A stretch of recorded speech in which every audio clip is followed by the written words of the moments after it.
Batalion Infanteri atau Yonif 715 berhasil menenggelamkan KKB Papua yang dikomandani Goliat Tabuni sampai kocar-kacir dan merebut markasnya.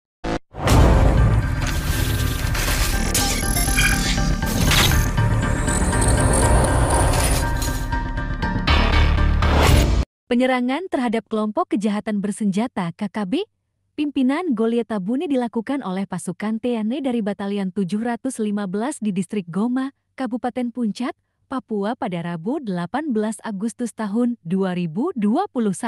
Dalam penyerangan ini, Batalion 715 merebut markas KKB Goliat Tabuni Papua dan menyita senjata M16.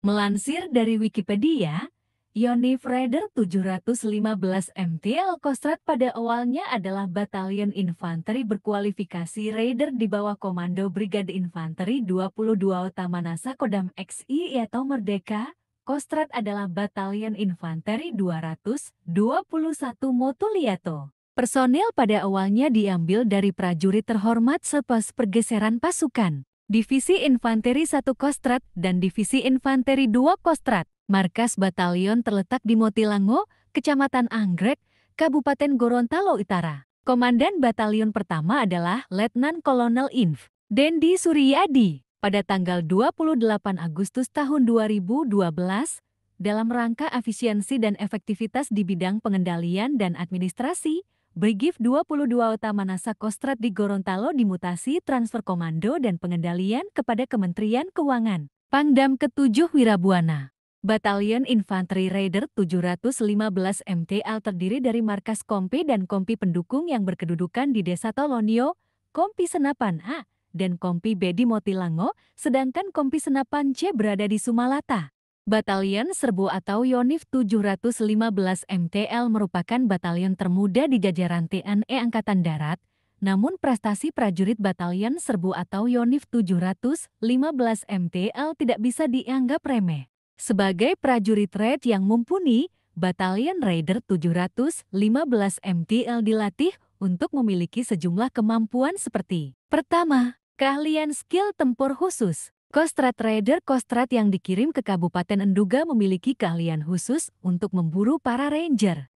Dikutip Intisari, dalam arti sebenarnya dari kata serangan dalam namanya, pasukan Kostrad Raider mampu memburu gerilyawan lawan sampai mereka bertemu. Untuk memerangi musuh gerilya, pasukan khusus Raider Kostrad juga menggunakan taktik serupa, yaitu bergerilya counter-guerrilla warfare.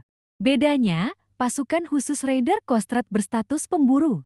Kedua, Weapon Raider Troops atau senjata pasukan Raider. SS-1R5 merupakan senapan serbu pendek dan ringan yang menjadi andalan pasukan Kostrad Raider. Senjata SS-1R5 diproduksi oleh PT Pindad. Senjata jenis ini menjadi andalan pasukan Raider Kostrad untuk bertarung dengan tenang dalam pertempuran hutan. Selain bobotnya yang ringan, senapan SS-1R5 juga dilengkapi dengan aiming teleskop yang dapat meningkatkan akurasi menembak.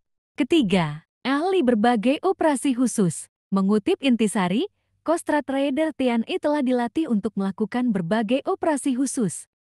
Contoh operasi khusus yang dapat dilakukan antara lain kontak, intrusi atau intrusi, permiasi, mobut mobil, ralasuntai operasi rawa, laut, sungai dan pantai, razia basuhan operasi pelepasan tawanan, dan razia pembongkaran. Keempat, bisa tidur di bawah hujan. Sebagai anti-gerilya atau pemburu gerilya, pasukan Kostrad Raider harus bisa bertahan berhari-hari di gurun pasir agar pasukan bisa berfungsi dengan baik. Kostrad Raiders dikenal bisa tidur nyenyak meski diguyur hujan deras. Meski hanya bernaung di bawah kasur tipis, pasukan khusus Raider Kostrad tetap harus tidur agar operasi militer tetap berjalan lancar.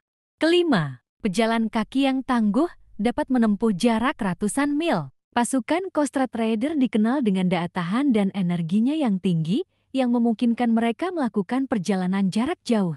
Pasukan Raider Kostrad harus bisa berjalan hingga ratusan kilometer untuk mengejar gerilyawan musuh. Oleh karena itu, latihan lari harian menjadi santapan wajib bagi pasukan Kostrad Raider di setiap sub markas kru Raider. Untuk menjaga performa masing-masing personal tetap prima, Latihan lari ini tetap dilakukan setiap hari, bahkan saat para Raid Warrior sedang lapar. Gempur dan rebut markas KKB. KKB Papua diserang dan markasnya direbut. KKB Papua yang dikomandai Goliat Tabuni dikabarkan telah dirobohkan oleh pasukan TNI Yonif 715 di distrik Gom, Kabupaten Puncak, Papua pada Rabu 18 Agustus tahun 2021.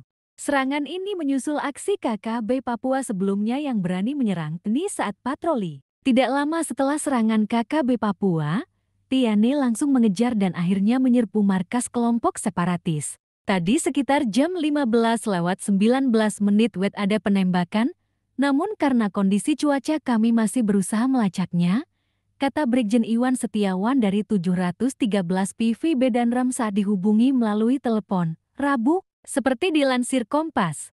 Dalam artikel terjadi kontak senjata antara TNI dan KKB di Gum, Papua.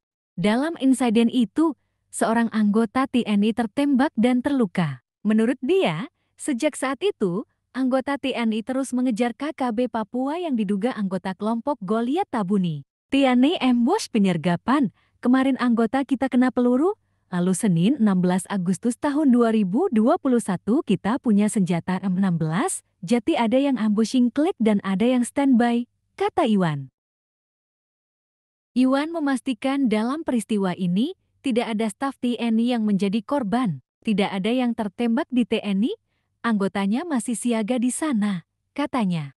Selanjutnya dipastikan KKB Papua yang terlibat penembakan akan terus melarikan diri. Iwan mencontohkan, yang terpenting KKB harus menjauhi pemukiman warga agar tidak ada korban sipil. Menyerang ke arah Gemi, mereka menjauh dari pemukiman, kata Iwan.